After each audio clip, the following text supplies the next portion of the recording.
See, one of the worst things about men like this is they make you question your own intuition because they're liars and nice guys. Like, if I never have to see this man's face again or listen to him, or cry, I will be so happy. But I want to go into how much men like this ruin dating for women who have trauma especially, because just like Faith, the woman I covered in the last video, who was a really tough woman. She rode horses. She's really independent. And she said outright that she probably would have a hard time like leaving all of that to go live with this dude, which honestly, please stop moving for men. It's okay if you love your horse more than a man, because that horse is not going to screw you over. But one of the most heartbreaking things about her story was that, like so many women, she never felt safe with a man. And because Gary is a little bit different than a lot of men, he seems like kind of soft. He seems safe. He doesn't have a lot of aggressive energy. And he knew how to say all the right things to make them feel special. Even saying I love you to like 3 different women, I think. So like a lot of women, just like Leslie, she didn't know what it felt like to feel safe until this man came into her life. So when she called him on it in the show, he cried and he deflected to make it all about his guilt. I swear, he did this every time. Every time a woman had a valid criticism of what he was doing or how he was acting, she was like, I thought you loved me. And he was like, my love was genuine in those moments. Look at this. Hand on the shoulder. It's okay. It's okay. And then he starts crying. I'm saying, no, it's okay. I want women to take note of this. Like I said in the other video, I know that crying is a big no-no for men under patriarchy and especially toxic masculinity. And it's on men to fix that. My husband cries all the time, but never about me. He cries at Disney movies. He cries when he sees love in movies. I love how in touch with his emotions that my husband is. Whereas I am like dead inside. I don't know.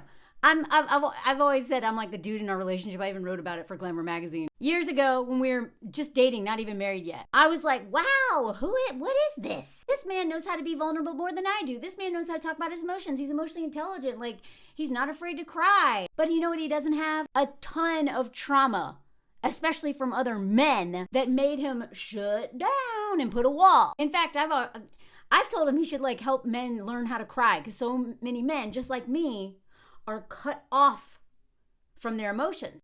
But Gary, this isn't what Gary's doing. Gary uses his tears very intentionally. And it's usually to center himself and his pain so that women refocus on that. So this is what I actually want women who date men to start focusing on. If you're, in this healing journey and really struggling with this, this is something that I still have to do, not with my husband, but with like other men. As when they're in their feelings, and they're manipulating you and they're centering themselves, sit with that discomfort. Let them cry.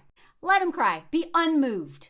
If they're crying about something because they're actually opening up to you, being vulnerable, sharing something, and it is not to avoid a hard conversation you're trying to have when you're trying to hold them accountable, or when you're trying to talk about something and they're like, yeah, but what about me? In those cases, when they're genuinely crying as a form of connection and vulnerability and not to manipulate you, gaslight you, and weaponize your empathy and your conditioning under patriarchy to always center them and their shame and their feelings and their tears, right? Go for it. I love men who can cry when it's not about manipulating women. In fact, I think that is a big step in men's healing, so they will stop unaliving us and each other and destroying the world because they feel dead inside and cut off from themselves. But this ain't it. This makes me so mad. And this right here is exactly what Jordan Peterson does. I swear to God, does this guy follow Andrew Tate and Jordan Peterson? Because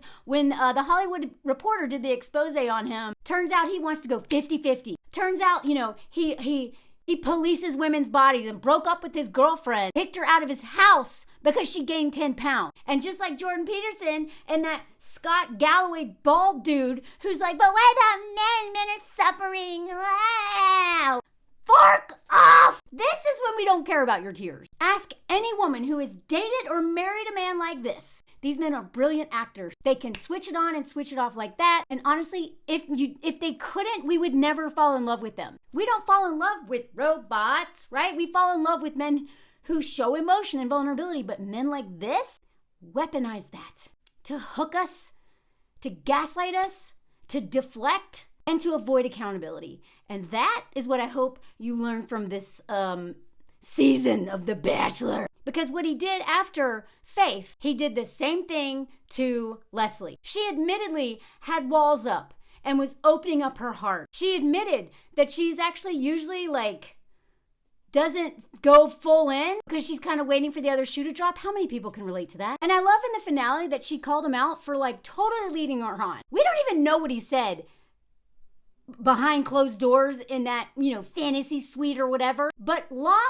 before he would say, I love you to anybody else, he was future faking with Leslie. I could see Leslie being my wife. When he went to go visit her family, he said, Leslie, I love you. Mind you, that was right after completely dodging that question. When Teresa's daughter asked, so are you falling in love with my mom or what, bro?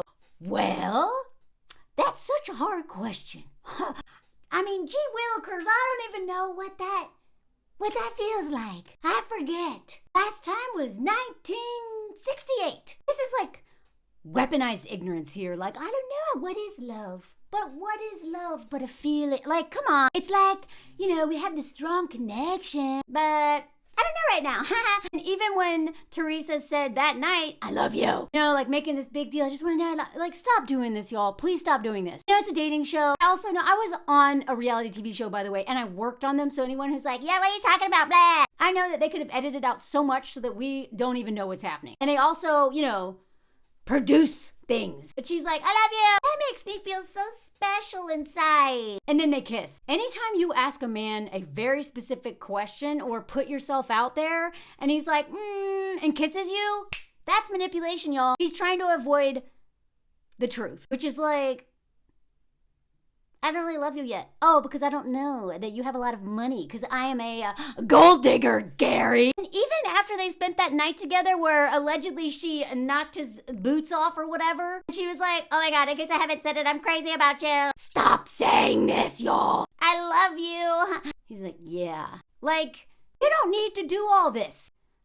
He knows that she's obsessed with him. And I don't believe this is love. This is limerence. Y'all do not know this man. You probably had not read the Hollywood expose either because you don't have your phones and can't do the normal background searches that women have to do when we date men. This is why this is such a dangerous show. I'm going to do it. Let me know if you want a part 2 on this because this show is so reckless and dangerous. I believe these women should be able to sue them, but that's another video. And instead of saying I love you back, he's like, and you know how I feel about you. Bro, why are you holding back? What are you doing? She's like, yeah, I know. And he kisses. He's like, the nice part is, you know. She's like, yeah, I do. I know. I know that you love me.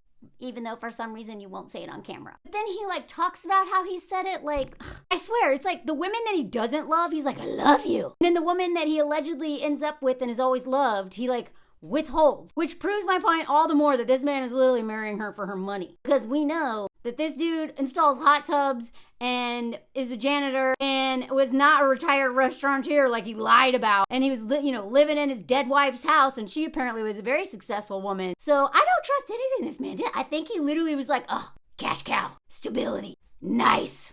They love nice women. He talked about how a life with Leslie would be exciting. She's adventurous. She looks out for me. But with Teresa, I have this bond. I love this text I saw yesterday. Yeah, it's called trauma bond, bro. If you literally are connecting with this woman because you both are widows, I understand that is a legit connection. I just think it's funny because this man was just this woman.